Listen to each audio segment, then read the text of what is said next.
ਖਬਰਾਂ ਦੇ ਬੁਲੇਟਿਨ ਦੇ ਸਪਾਂਸਰ ਨੇ ਰੀਅਲਟਰ ਗੁਰਜਿੰਦਰ ਸਿੰਘ ਰੰਧਾਵਾ। ਹਰ ਤਰ੍ਹਾਂ ਦੀ ਪ੍ਰਾਪਰਟੀ ਖਰੀਦਣ ਤੇ ਵੇਚਣ ਲਈ ਤੁਸੀਂ ਕਾਲ ਕਰ ਸਕਦੇ ਹੋ। ਸਤਿ ਸ਼੍ਰੀ ਅਕਾਲ ਜੀ, ਤੁਸੀਂ ਦੇਖ ਰਹੇ ਹੋ ਪੰਜਾਬ ਮਿਲ USA ਟੀਵੀ ਤੇ ਮੈਂ ਸੁਰਭੀ। ਖਬਰਾਂ ਦੇ ਇਸ ਬੁਲੇਟਿਨ 'ਚ ਬਹੁਤ-ਬਹੁਤ ਸਵਾਗਤ। ਪੇਸ਼ ਆਨ ਦੇਸ਼ ਵਿਦੇਸ਼ ਨਾਲ ਜੁੜੀਆਂ ਹੋਈਆਂ ਕੁਝ ਖਾਸ ਤੇ ਚੋਣਵੀਆਂ ਖਬਰਾਂ। ਅਮਰੀਕਾ ਵਿੱਚ ਪੈਦਾ ਹੋਣ ਤੇ ਨਾਗਰਿਕਤਾ ਨਹੀਂ ਮਿਲੇਗੀ, ਟਰੰਪ ਸਰਕਾਰ ਨੂੰ ਕੋਰਟ ਤੋਂ ਵੱਡੀ ਜਿੱਤ। ਟਰੰਪ ਵੱਲੋਂ ਕੈਨੇਡਾ ਨਾਲ ਵਪਾਰਕ ਚਰਚਾਵਾਂ ਨੂੰ ਖਤਮ ਕਰਨ ਦਾ ਐਲਾਨ। ਅਮਰੀਕਾ ਨੇ ਭਾਰਤ ਦੇ ਗੁਆਂਢੀ ਦੇਸ਼ ਲਈ ਵੀਜ਼ਾ ਨਿਯਮ ਕੀਤਾ ਸਖਤ। ਲੋੜ ਪਈ ਤਾਂ ਈਰਾਨ ਤੇ ਦੁਬਾਰਾ ਬੰਬਾਰੀ ਕਰਨ ਤੋਂ ਨਹੀਂ ਝਿਜਕਾਂਗੇ, ਡੋਨਾਲਡ ਟਰੰਪ ਨੇ ਦਿੱਤੀ ਚੇਤਾਵਨੀ। ਭਾਰਤ ਨਾਲ ਚੀਨ ਤੋਂ ਵੀ ਵੱਡੀ ਡੀਲ ਕਰੇਗਾ ਅਮਰੀਕਾ। ਫੈਮਿਲੀ ਰੀਯੂਨੀਅਨਸ ਪ੍ਰੋਗਰਾਮ ਹੋਵੇਗਾ ਰੱਦ, ਸੰਸਦ ਮੈਂਬਰਾਂ ਨੇ ਕਾਨੂੰਨ ਦੇ ਵਿਰੁੱਧ ਪਾਈ ਵੋਟ। ਹੁਣ ਇਹਨਾਂ ਖਬਰਾਂ ਦਾ ਵਿਸਤਾਰ। ਇਸ ਦੇ ਨਾਲ ਹੀ ਦੇਸ਼ ਵਿਦੇਸ਼ ਨਾਲ ਜੁੜੀਆਂ ਹੋਈਆਂ तमाम ਖਬਰਾਂ।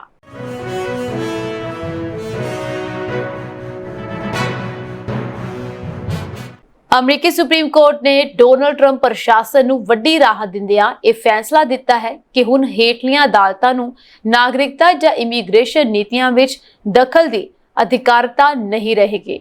ਸੁਪਰੀਮ ਕੋਰਟ ਦੇ 6-3 ਦੇ ਫੈਸਲੇ ਅਨੁਸਾਰ ਹੁਣ ਸੰਘੀ ਜੱਜ ਅਮਰੀਕਾ ਵਿੱਚ ਜਨਮ ਦੇ ਆਧਾਰ ਤੇ ਨਾਗਰਿਕਤਾ ਦੇਣ ਜਾਂ ਨਾ ਦੇਣ ਬਾਰੇ ਟਰੰਪ ਸਰਕਾਰ ਦੇ ਫੈਸਲੇ ਤੇ ਵੱਡਾ ਫੈਸਲਾ ਨਹੀਂ ਦੇ ਸਕਣਗੇ।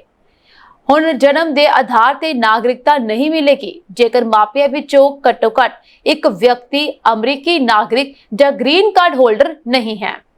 1868 ਦੇ 14ਵੇਂ ਸੰਵਿਧਾਨਕ ਸੋਧ ਅਨੁਸਾਰ ਅਮਰੀਕਾ ਵਿੱਚ ਜਨਮ ਲੈਣ ਵਾਲੇ ਹਰ ਵਿਅਕਤੀ ਨੂੰ ਨਾਗਰਿਕਤਾ ਮਿਲਦੀ ਸੀ। ਇਹ ਪੁਰਾਣਾ ਕਾਨੂੰਨ ਹੈ, ਭਾਵੇਂ ਮਾਪੇ ਕਿਸੇ ਵੀ ਦੇਸ਼ ਦੇ ਹੋਣ।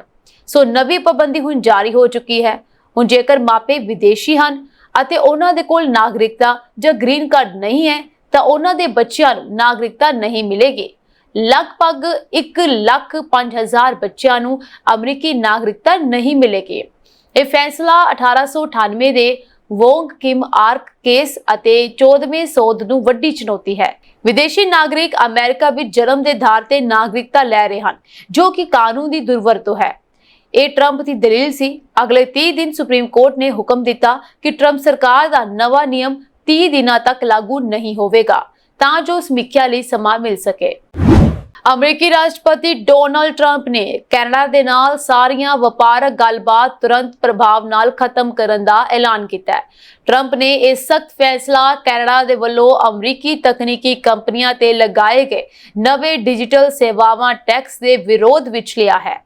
ਟਰੰਪ ਨੇ ਆਪਣੀ ਸੋਸ਼ਲ ਮੀਡੀਆ ਪੋਸਟ ਵਿੱਚ ਕਿਹਾ ਕਿ ਅਗਲੇ 7 ਦਿਨਾਂ ਦੇ ਵਿੱਚ ਅਸੀਂ ਕੈਨੇਡਾ ਨੂੰ ਦੱਸਾਂਗੇ ਕਿ ਉਹਨਾਂ ਨੂੰ ਅਮਰੀਕਾ ਦੇ ਨਾਲ ਵਪਾਰ ਕਰਨ ਲਈ ਕਿਹੜਾ ਟੈਕਸ ਦੇਣਾ ਪਵੇਗਾ।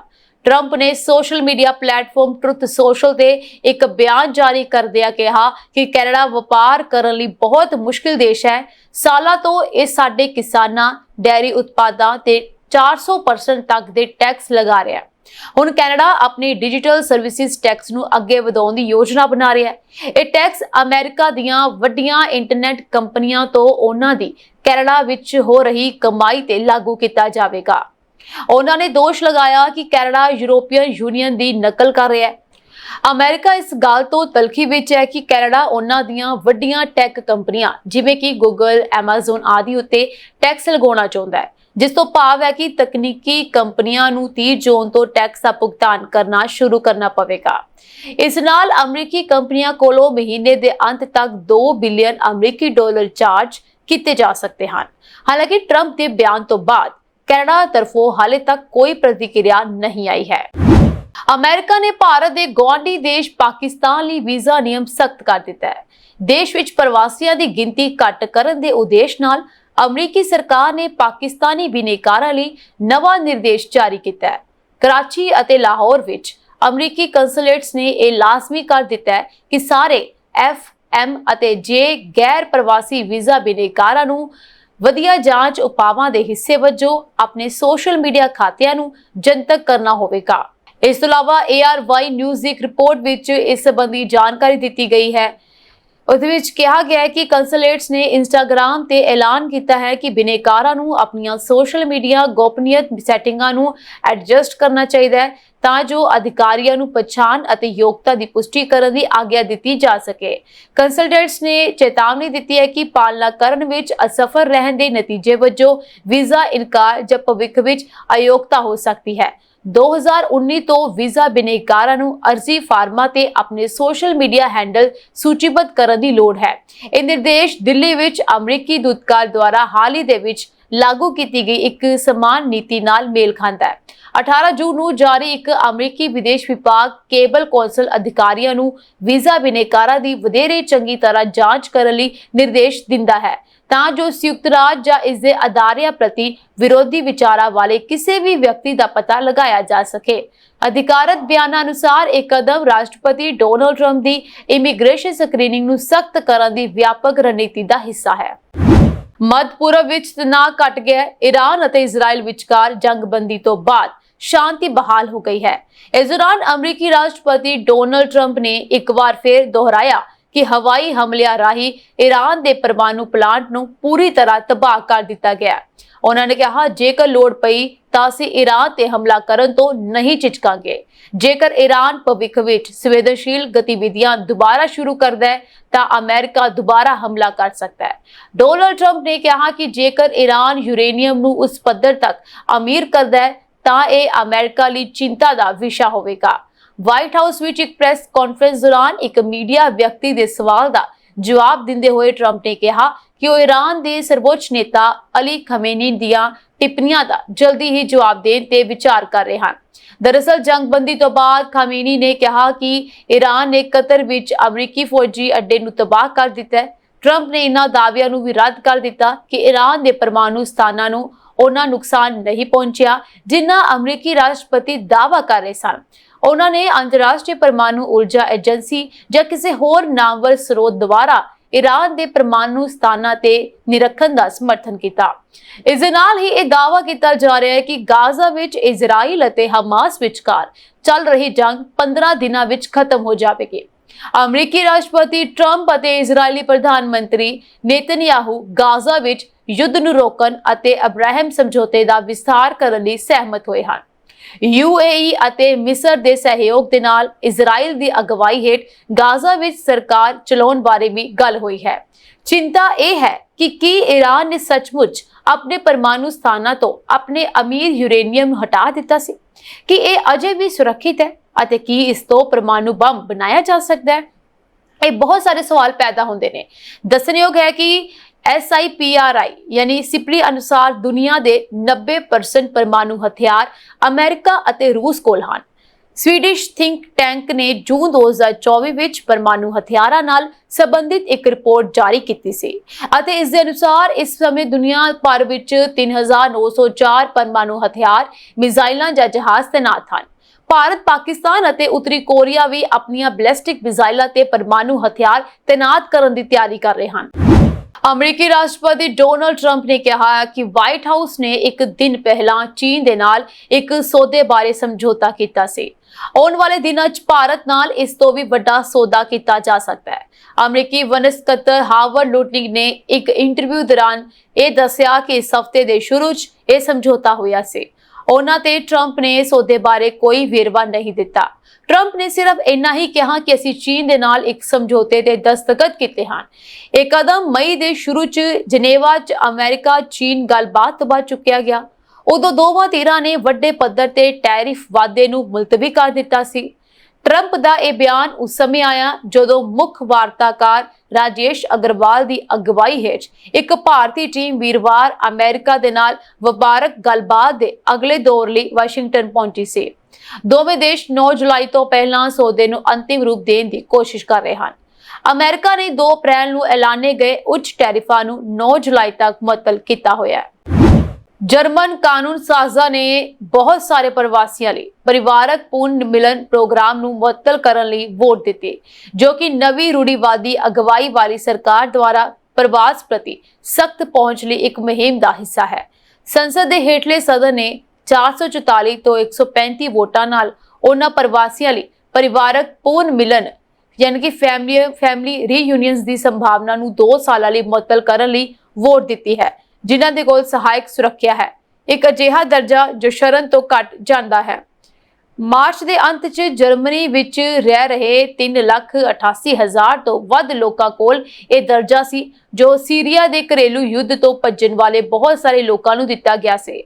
ਨਵੇਂ ਚਾਂਸਲਰ ਫੈਡਰਿਕ ਮਰਜ਼ ਨੇ ਫਰਵਰੀ ਵਿੱਚ ਜਰਮਨੀ ਦੀਆਂ ਚੋਣਾਂ ਲਈ ਆਪਣੀ ਮੁਹਿੰਮ ਦਾ ਕੇਂਦਰੀ ਪਲਾਨ ਸਖਤ ਪ੍ਰਵਾਸ ਨੀਤੀ ਨੂੰ ਬਣਾਇਆ। ਮਈ ਦੇ ਸ਼ੁਰੂ ਵਿੱਚ ਅਹੁਦਾ ਸੰਭਾਲਣ ਤੋਂ ਤੁਰੰਤ ਬਾਅਦ ਸਰਕਾਰ ਨੇ ਸਰਹੱਦ ਤੇ ਹੋਰ ਪੁਲਿਸ ਤੈਨਾਤ ਕੀਤੀ ਅਤੇ ਕਿਹਾ ਕਿ ਯੂਰਪ ਦੀ ਸਭ ਤੋਂ ਵੱਡੀ ਅਰਥਵਿਵਸਥਾ 'ਚ ਦਾਖਲ ਹੋਣ ਦੀ ਕੋਸ਼ਿਸ਼ ਕਰ ਰਹੇ ਕੁਝ ਸ਼ਰਨ ਮੰਗਣ ਵਾਲਿਆਂ ਨੂੰ ਵਾਪਸ ਭੇਜ ਦਿੱਤਾ ਜਾਵੇਗਾ। ਮਰਜ਼ ਦੇ ਅਹੁਦਾ ਸੰਭਾਲਣ ਤੋਂ ਬਾਅਦ ਸ਼ੁੱਕਰਵਾਰ ਨੂੰ ਮਨਜ਼ੂਰ ਕੀਤਾ ਗਿਆ ਕਿ ਬਿੱਲ ਪ੍ਰਵਾਸ ਦੇ ਪਹਿਲਾ ਕਾਨੂੰਨ ਹੈ। ਇਹ 2018 ਦੇ ਨਿਯਮਾਂ ਨੂੰ ਮੁਅੱਤਲ ਕਰ ਦੇਵੇਗਾ, ਜੋ ਪ੍ਰਤੀ ਮਹੀਨਾ 1000 ਨਜ਼ਦੀਕੀ ਰਿਸ਼ਤੇਦਾਰਾਂ ਨੂੰ ਸੀਮਿਤ ਸੁਰੱਖਿਆ ਪ੍ਰਦਾਨ ਕਰਨ ਵਾਲੇ ਪ੍ਰਵਾਸੀਆਂ ਵਿੱਚ ਸ਼ਾਮਲ ਹੋਣ ਦੀ ਆਗਿਆ ਦਿੰਦੇ ਸਨ।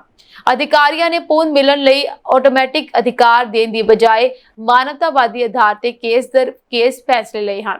ਗ੍ਰਹਿ ਮੰਤਰੀ ਅਲੈਗਜ਼ੈਂਡਰ ਨੇ ਕਾਨੂੰਨ ਸਾਜ਼ਾ ਨੂੰ ਦੱਸਿਆ ਕਿ ਇਸ ਬਦਲਾਅ ਦੇ ਨਤੀਜੇ ਵਜੋਂ ਹਰ ਸਾਲ 12,000 ਘੱਟ ਲੋਕ ਜਰਮਨੀ ਆਉਣ ਦੇ ਯੋਗ ਹੋਣਗੇ ਅਤੇ ਤਸਕਰਾਂ ਲਈ ਇੱਕ ਕਾਰੋਬਾਰੀ ਮਾਡਲ ਨੂੰ ਤੋੜ ਸਕਣਗੇ।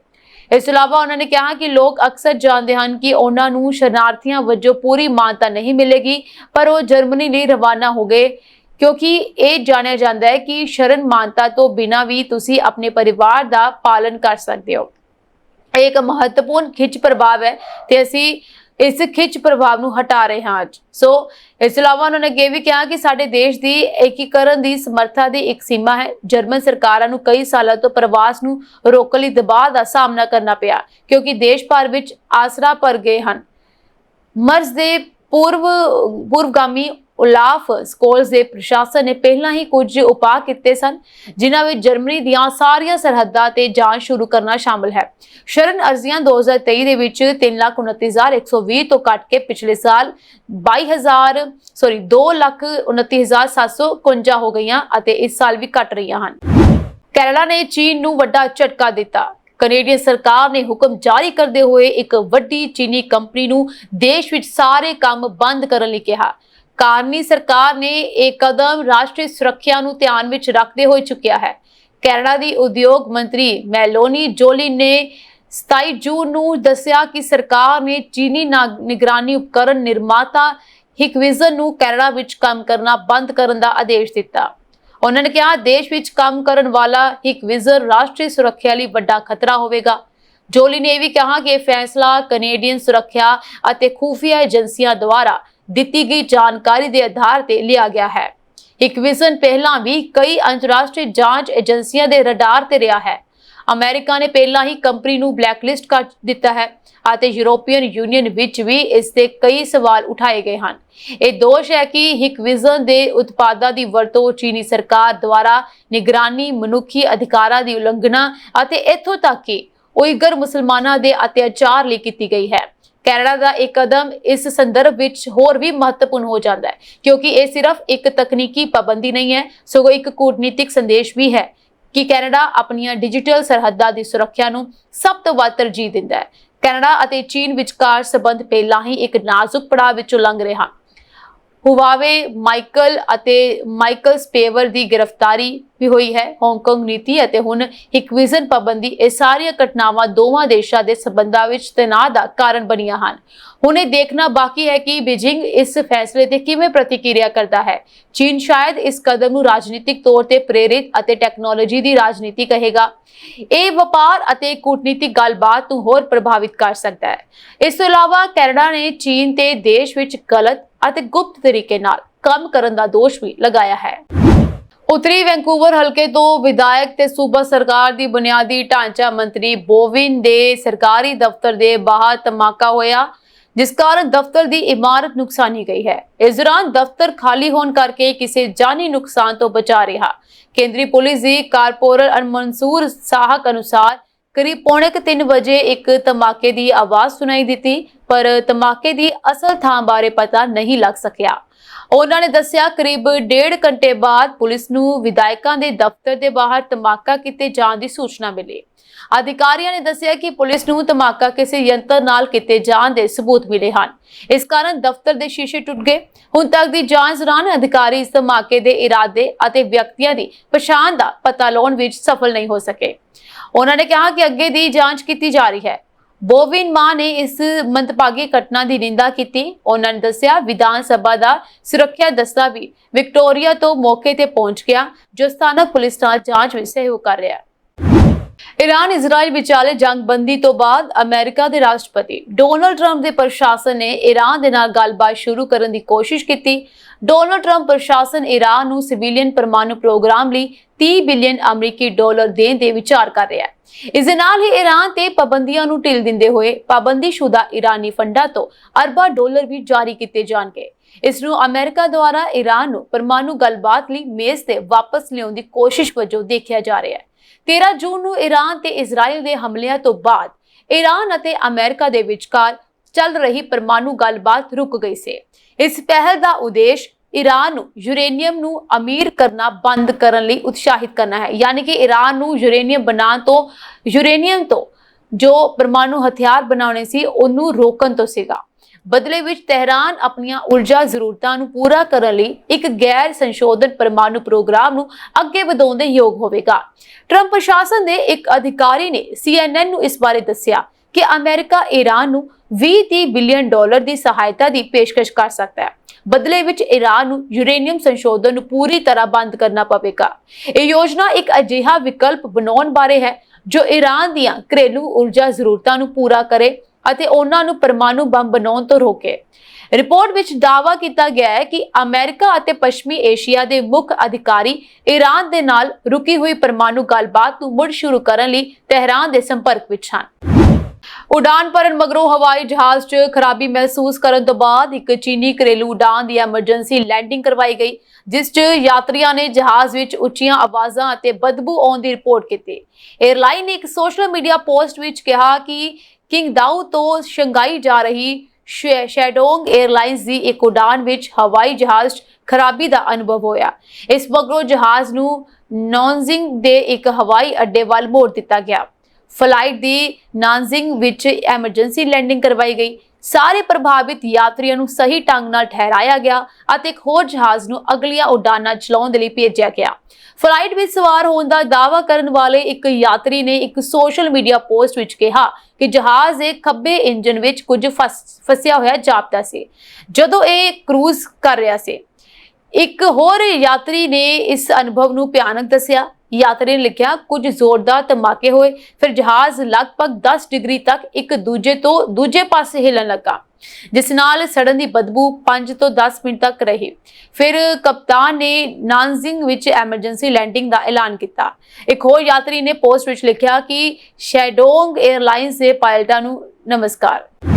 टोक्यो नेड़े अपने अपार्टमेंट विच 9 लोगों की हत्या करन ਅਤੇ ਉਹਨਾਂ ਦੀਆਂ ਲਾਸ਼ਾਂ ਦੇ ਟੁਕੜੇ ਕਰਨ ਦੇ ਦੋਸ਼ੀ ਇੱਕ ਜਾਪਾਨੀ ਵਿਅਕਤੀ ਨੂੰ ਫਾਂਸੀ ਦੇ ਦਿੱਤੀ ਗਈ। ਨਿਆਂ ਮੰਤਰਾਲੇ ਨੇ ਇਹ ਜਾਣਕਾਰੀ ਦਿੱਤੀ ਹੈ। ਟਵਿੱਟਰ ਕਿਲਰ ਵਜੋਂ ਜਾਣੇ ਜਾਂਦੇ ਤਾਕਾਹੀਰੋ ਸ਼ਿਰਾਸ਼ੀ ਨੂੰ 2017 ਦੇ ਵਿੱਚ 9 ਲੋਕਾਂ ਦੀ ਹੱਤਿਆ ਦੇ ਦੋਸ਼ ਵਿੱਚ 2020 ਵਿੱਚ ਮੌਤ ਦੀ ਸਜ਼ਾ ਸੁਣਾਈ ਗਈ ਸੀ। ਇਸ ਘਟਨਾ ਵਿੱਚ ਮਾਰੇ ਗਏ ਜ਼ਿਆਦਾਤਰ ਲੋਕਾਂ ਨੇ ਸੋਸ਼ਲ ਮੀਡੀਆ ਤੇ ਖੁਦਕੁਸ਼ੀ ਦੇ ਵਿਚਾਰ ਪੋਸਟ ਕੀਤੇ ਸਨ। ਸ਼ਿਰਾਸ਼ੀ ਨੂੰ ਉਹਨਾਂ ਔਰਤਾਂ ਦਾ ਜਿਨਸੀ ਸ਼ੋਸ਼ਣ ਕਰਨ ਦਾ ਵੀ ਦੋਸ਼ੀ ਠਹਿਰਾਇਆ ਗਿਆ ਜਿਨ੍ਹਾਂ ਨੂੰ ਉਸਨੇ ਮਾਰਿਆ ਸੀ। ਇਹ ਫਾਂਸੀ ਅਜਿਹੇ ਸਮੇਂ ਦਿੱਤੀ ਗਈ ਜਦੋਂ ਦੁਨੀਆ ਦੇ ਸਭ ਤੋਂ ਲੰਬੇ ਸਮੇਂ ਤੱਕ ਮੌਤ ਦੀ ਸਜ਼ਾ ਕੱਟ ਰਹੇ ਦੋਸ਼ੀ ਇਵਾਯੂ ਹਾਕਾਮਾਦਾ ਨੂੰ ਪਿਛਲੇ ਸਾਲ ਬਰੀ ਕੀਤੇ ਜਾਣ ਤੋਂ ਬਾਅਦ ਜਾਪਾਨ ਵਿੱਚ ਮੌਤ ਦੀ ਸਜ਼ਾ ਨੂੰ ਖਤਮ ਕਰਨ ਦੀਆਂ ਮੰਗਾਂ ਵੱਧ ਰਹੀਆਂ ਹਨ। ਸ਼ਿਰਾਸ਼ੀ ਨੂੰ ਟੋਕੀਓ ਡਿਟੈਂਸ਼ਨ ਹਾਊਸ ਵਿੱਚ ਵੱਧ ਤੋਂ ਵੱਧ ਸੁਰੱਖਿਆ ਹੇਠ ਫਾਂਸੀ ਦਿੱਤੀ ਗਈ। ਪੁਲਿਸ ਨੇ 2017 ਵਿੱਚ ਸ਼ਿਰਾਸ਼ੀ ਨੂੰ ਉਸਦੇ ਅਪਾਰਟਮੈਂਟ ਦੇ ਕੋਲਡ ਸਟੋਰੇਜ ਵਿੱਚੋਂ 8 ਔਰਤਾਂ ਅਤੇ ਆਦਮੀ ਦੀਆਂ ਲਾਸ਼ਾਂ ਮਿਲਣ ਤੋਂ ਬਾਅਦ ਗ੍ਰਿਫਤਾਰ ਕੀਤਾ ਸੀ। ਜਾਂਚਕਰਤਾਵਾਂ ਨੇ ਕਿਹਾ ਕਿ ਸ਼ਿਰਾਸ਼ੀ ਨੇ ਟਵਿੱਟਰ ਰਾਹੀਂ ਇਨ੍ਹਾਂ ਲੋਕਾਂ ਨਾਲ ਸੰਪਰਕ ਕੀਤਾ ਅਤੇ ਉਹਨਾਂ ਨੂੰ ਖੁਦਕੁਸ਼ੀ ਕਰਨ ਵਿੱਚ ਮਦਦ ਕਰਨ ਦੀ ਪੇਸ਼ਕਸ਼ ਕੀਤੀ। ਉਸਨੇ 8 ਔਰਤਾਂ ਨਾਲ ਬਲਾਤਕਾਰ ਕੀਤਾ ਅਤੇ ਉਹਨਾਂ ਦਾ ਕਤਲ ਕਰ ਦਿੱਤਾ। ਇਹਨਾਂ ਵਿੱਚੋਂ ਇੱਕ ਮਹਿਲਾ ਦੇ ਪ੍ਰੇਮੀ ਨੌਜਵਾਨ ਨੂੰ ਵੀ ਮੌਤ ਦੇ ਘਾਟ ਉਤਾਰ ਦਿੱਤਾ ਗਿਆ। ਜਾਪਾਨ ਦੁਨੀਆ ਵਿੱਚ ਸਭ ਤੋਂ ਵੱਧ ਖੁਦਕੁਸ਼ੀ ਦਰਾਂ ਵਿੱਚੋਂ ਇੱਕ ਹੈ। ਹਾਲ ਹੀ ਵਿੱਚ ਆਈ ਗਿਰਾਵਟ ਤੋਂ ਬਾਅਦ ਖੁਦਕੁਸ਼ੀਆਂ ਦੇ ਮਾਮਲੇ ਫਿਰ ਤੋਂ ਵਧੇ ਹਨ। ਜਾਪਾਨ ਵਿੱਚ ਅਪਰਾਧ ਦਰ ਮੁਕਾਬਲਤਨ ਘੱਟ ਹੈ, ਪਰ ਹਾਲ ਹੀ ਦੇ ਸਾਲਾਂ ਵਿੱਚ ਕੁਝ ਵੱਡੇ ਸਮੂਹਿਕ ਕਤਲ ਦੀਆਂ ਘਟਨਾਵਾਂ ਵਾਪਰੀਆਂ ਹਨ। ਮੁੰਬਈ ਤੋਂ 25 ਜੂਨ ਨੂੰ ਬੈਂਕਾਕ ਜਾਣ ਵਾਲੀ 에ਅਰ ਇੰਡੀਆ ਦੀ ਇੱਕ ਉਡਾਨ ਨੂੰ ਜਹਾਜ਼ ਦੇ ਇੱਕ ਵਿੰਗ ਵਿੱਚ ਘਾਹ ਫਸੇ ਹੋਣ ਤੋਂ ਬਾਅਦ 5 ਘੰਟਿਆਂ ਤੋਂ ਵੱਧ ਸਮੇਂ ਤੱਕ ਰੋਕਿਆ ਰੱਖਿਆ। ਹਵਾਈ ਕੰਪਨੀ ਨੇ ਇਹ ਜਾਣਕਾਰੀ ਦਿੱਤੀ ਹੈ। 에ਅਰ ਇੰਡੀਆ ਨੇ ਇੱਕ ਬਿਆਨ ਵਿੱਚ ਕਿਹਾ ਕਿ ਇਸ ਤੇ ਤੁਰੰਤ ਧਿਆਨ ਦਿੱਤਾ ਗਿਆ ਅਤੇ ਬਾਅਦ ਵਿੱਚ ਜਹਾਜ਼ ਨੂੰ ਉਡਾਨ ਭਰਨ ਲਈ ਮਨਜ਼ੂਰੀ ਦੇ ਦਿੱਤੀ ਗਈ। ਹਾਲਾਂਕਿ ਟਾਟਾ ਸਮੂਹ ਵੱਲੋਂ ਸੰਚਾਲਿਤ 에ਅਰ ਇੰਡੀਆ ਨੇ ਜਹਾਜ਼ ਵਿੱਚ ਸਵਾਰ ਯਾਤਰੀਆਂ ਅਤੇ ਚਾਲਕ ਦਲ ਦੀ ਗਿਣਤੀ, ਜਹਾਜ਼ ਦਾ ਪ੍ਰਕਾਰ, ਡਿਪਾਰਚਰ ਦਾ ਤੈਅ ਸਮਾਂ ਅਤੇ ਯਾਤਰੀ ਕਿੰਨੀ ਦੇਰ ਤੱਕ ਮੁੰਬਈ ਹਵਾਈ ਅੱਡੇ ਤੇ ਫਸੇ ਰਹੇ, ਇਸ ਵਰਗੇ ਹੋਰ ਮਹੱਤਵਪੂਰਨ ਵੇਰਵੇ ਸਾਂਝੇ ਨਹੀਂ ਕੀਤੇ।